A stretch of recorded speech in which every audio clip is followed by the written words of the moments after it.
industry eno ffe bamu ku bantu boyinza okugamba nti bagizimbye bagirwaniridde. Tujja kunenyezebwa nnyo singa industry eno tetugituusa gye tulina ogituusa, so that we tugihandingira over ku baana baffe ebe nga eri better organized, nabo basobole okugizimba kuga tuzimbeko bloka zaffe entuufu then ne bali bazimbe. Ekimu ku ngeri yokka gye tusobola okuzimba industry ya Uganda ya music kwe kuba nti ffe bakasangwawo tugetinga involved. Bwe tudde ebbali ne tuleka ebintu bino ne tubirekera abaana abato ate bayinza okubitomeza. Nvuddeyo ku ssaawa eno manyi tulina elections za UMA association emu ku ziriwo mu Uganda naye yesinga okubeera recognized. Associations ziri nyingi eza music naye UMA yesinga okubeera recognized, actually yeri recognized by government. Mu development yonna ey'ensi oba eya sector, teri sector yonna developing nga teyise nga tekolaganye ne government. So ngeri emu oba endala sector ya music mulabye nti no tumaze emyaka tubadde tugezaako okutereeza sector namba, twagendako eggulu ne tubeerayo emyezi ng'esatu ne mwami Sale twateesa ebintu birungi nnyo ne tukola report nene, report eyo ne bagisharinga mu gavumenti, report ne bagisharinga n'omukulembeze w'eggwanga, report ne bagisharinga mu security, ne bagisharinga ne mu banks eziwera. Bye twajjayo eggulu bingi. Kati mu kubijjayo ffe twamala okuteeka ebiteeso kati tulina okudda eno wansi Kampala naffe twetereeze. So ebimu ku products ze twafunamu kwe kuba nti twasobola okuba nti nga industry tutaddemu ebbugumu nti kati abayimbi bonna bali interested mu bukulembeze bwabwe, baba believing obukulembeze bwe busobola okututaasa awamu n'okututambuza maaso. So ndi musanyufu nti attention eno weeri eyokuba nti UMA kati tugirabanga national election, okay?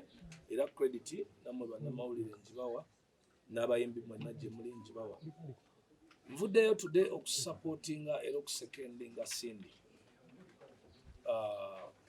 Ngenda kusecondinga Cindy officially olunaku lwa leero era ngenda kusaba baganda bange bonna abaagaliza industry eno okudevelopinga obulungi okusecondinga Cindy ne Fiina n'abalala be mulonze based on the obusobozi bwe balina n'obumanyirivu bwe balina. Obusobozi kiva kuba nti omuntu yeewaddeyo kyekisooka. Ekyokubiri ng'alina ebyetaagisa okukola bimwetaagisa okukola. Bwe ntunulamu nze nasooka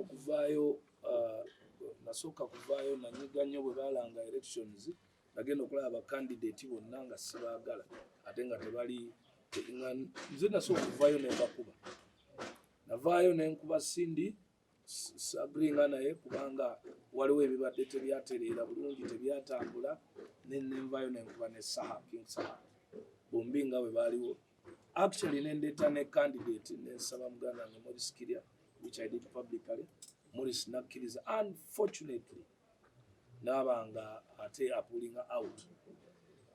Kati Morris Kirya wa pulling out, then netubanga obudde bwatukanga nominations zino okugwa ne tusigaza 2 horses. Horses ezebbiri, omu ye King Saha, omulala ye Cindy for the presidential. Kati we are left with no option okujjako okulondako kwabo ababiri. Of course ffenna twali tulina problem kwabo ababiri. Problem eriwo kwabo ababiri buli muntu agiinanga ye endowooza ye bwemuwa. Naye kati tulina okuteeka endowooza entuufu ku mmeeza. Kwe kuvaayo Bebe ne ngamba okay, bombi nabadde sibeetaaga naye kati ndi mukomera nina okulondako omu ku bameka ku babiri. Era olunaku lwa leero officially nonzeko Cindy era nsaba abayimbi bonna abatrustinga oluguudo Bebe lwatambuddemu mu music industry n'ebyayiseemu n'okuba nti etuuse wano, basaba okunjoyininga tuddeyo buto mulowooze. Ensonga zange ezisupportingisa Cindy ze zino. ensonga esooka Sindi bwe yali ajja mu office omulundi ogwasooka yajja kukulembera na kusolvinga bizibu teyajja kukollectinga bukyayi. Intention ye bwe yasalawo kujja okukulembera taamu ezo ze yasobola okukulembera emu n'ekitundu ebbiri yajja n'omutima omulungi nga yagala kukulembera asobole okusolvinga ki ebizibu bye tulina. So office yayingira erina challenges z'amaanyi. Industry yaffe mwenna mugimanyi tebadde organized for a very long time. Okuorganizinga industry eno si kyangu. Buli muntu alina ekirowoozo kye n'ekiteeso kye mu bayimbi. Batono nnyo abafaanaganya endowooza mu ntambuza yaki ey'ebintu. So office eyo tukulembera neebanga bw'ogiyingira ejjudde amaggwa si mangu. Kajjukira omuntu bw'abajja ye aba tamanyi. Kaakati ensonga ey'okubiri ne nzijukira ne ŋŋamba Sindi ye pulezidenti yekka mu bapulezidenti abana abasembyeyo asobodde okutuusa ettawulo enkyafu. Baganda bange mwenna abayimbi abandaba na sibaganye okusupportinga Saha kikyamu because it's a democratic right. Uganda erina democracy, but ne democracy ono tussana ne tukozesa obwongo bwaffe bulungi ne tujjawo sentiments ne tukozesa brain mu bintu bino. Bwe mutukubamu emabega before Sindi bapulezidenti basatu ettawulo bakanyuganga nkanyuge kuba office eyo nzibu. Office nzibu, buli muntu ayagala okola ebintu mu ngeri ye. So mwalimu omuntu ne muvaamu ne muddamu omukyala Sophie Gombya taamu teyagimala n'akanyuga nga bimutamye bimukoyesezza bimuleetera obukyayi biki. Sophie n'ankubira ga Sophie office gye watwala si nnyangu. Museveni gwe basinga okuvuma gwe basinga obutayagala naye eggwanga alitambuza. Naawe tambuza industry. Okeera ku makya nga Sophie akanyuza ne muganda wange n'ankubirako Waikibenda muntu mulamu nnyo mukama ate ali land. Waiki n'akutuka n'amaggwa mu office eyo n'ettawulo enkyafu paka Waiki naye bwe yalaba nti nno kiganye.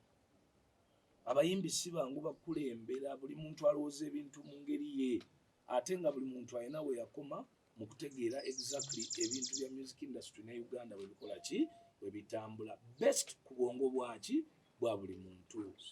Ezireeta Sindi n'ayimirirawo.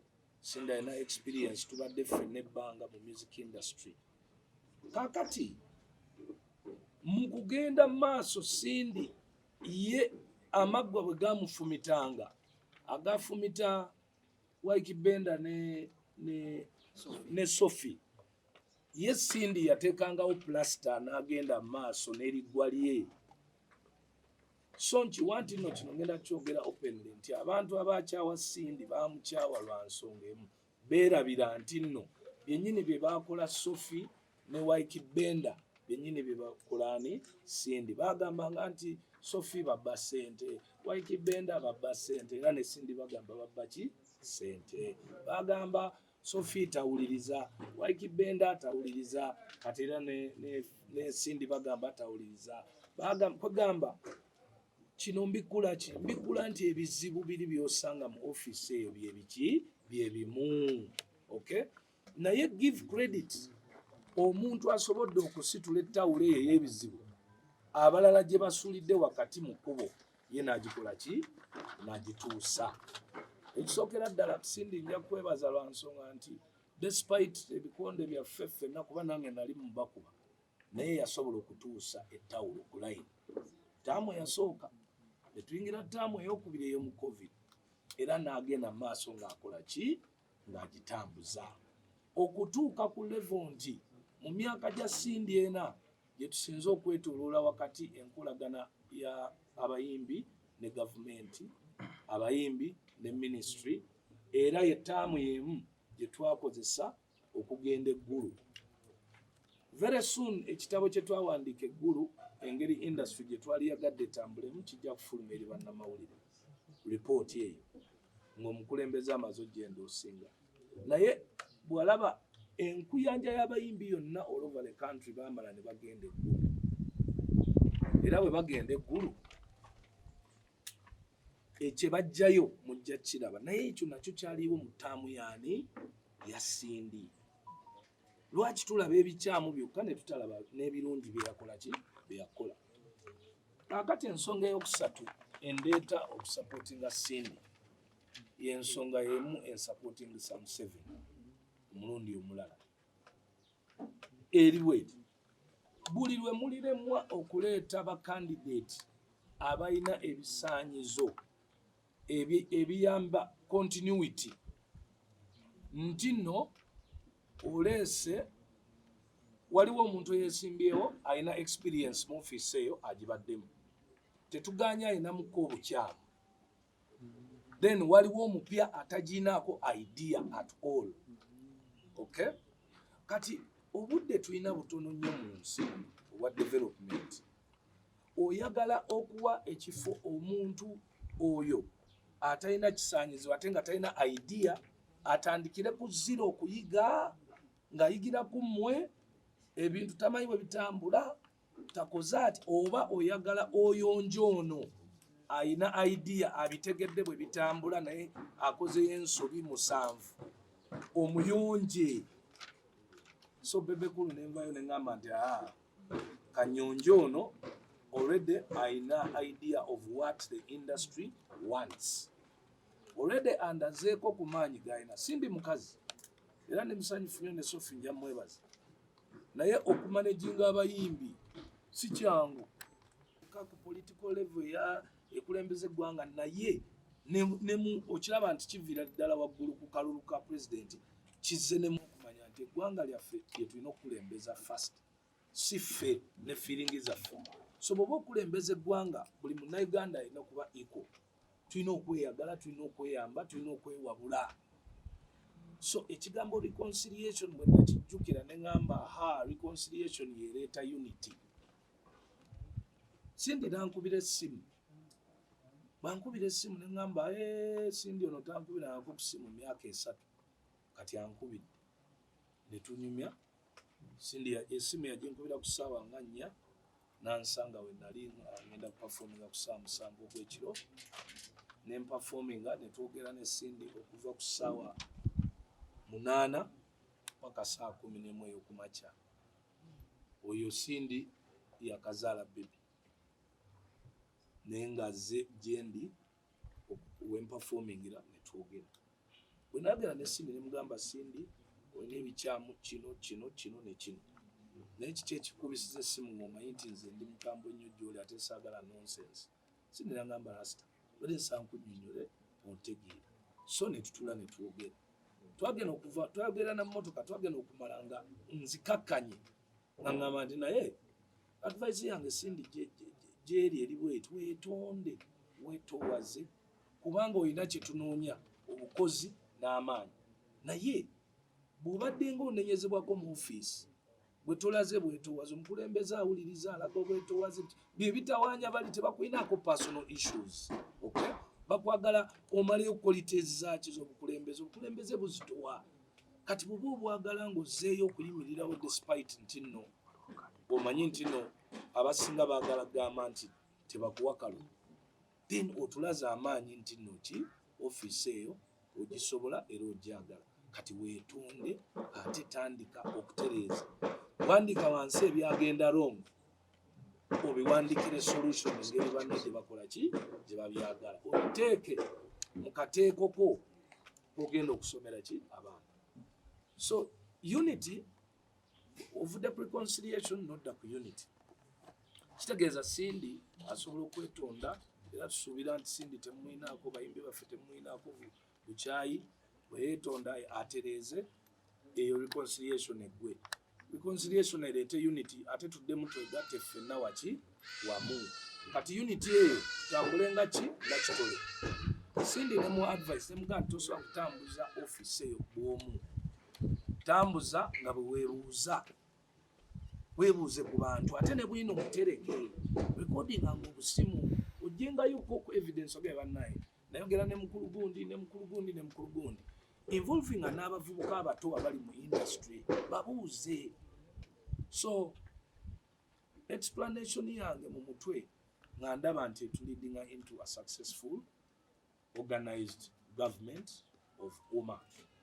Of course Fina yesina kyakumwogerako kiri awo lwansonga nti Fina mukali kali awo naye kakola akakazi ako katambula kagenze mu Uganda yonna buli wamu Fina agenzeewo nagezaako na putting things together. Usually mwena mukimanyi nti omuntu akola ennyo usually abantu batendinga okumuteekako olukongolo.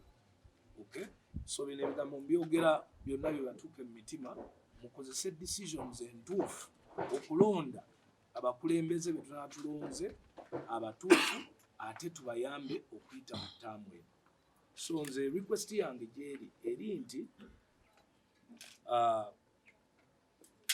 of course abantu bange supporting nze Cindy Fina ne waliwo omulenzi omuto alabika okuba nti naye alinamu ku Hanson bali luno kya vice president. Okay, wanji so saba bayimbi bange mwenna mu Uganda yonna gye muli mulowooze ku bintu byenjogedde bwe tutuukira kalulu bwe mbeera ne reasons ezisinga sentiments ey'omukwano nti gundi mukwano gwange kyali wange bwe mugiweeyinga eyo ne muweeyinga ne bino bye mbagambye tukole decision entuufu nga tulonda abakulembeze ba bigambo bya Bebe cool. Oyagala omukolo gw'enjawulo gubeere n'ebijjukize mu nnyumba yo kankwanjulire Backing Montage Photo Studio ffe bakafuluma okukuba ebifaananyi n'okukola video. Olina wedding, birthday party, kukyala, nika, baby shower, photoshoot oba music shoot na buli kimu kyonna ky'oyagala ffe tusobola okuwa ebijjukize ebirungi eri ebirooto byo ate nno mwana wattu kusintiiza omuntu wa bulijjo. Tusangibwa Nankulabe ku Bitaala ku Prime Tower Level 3 Room D04. Okumanya ebisingawo tukubire ku nnamba zino 07 2 1 4 1 oba 0755 3 731 oba 0777 23 4 King Montage Photo Studio ffe tusobola okuwa ebijjukize ebirungi ate nno mwana wattu kusintiiza omuntu wa bulijjo.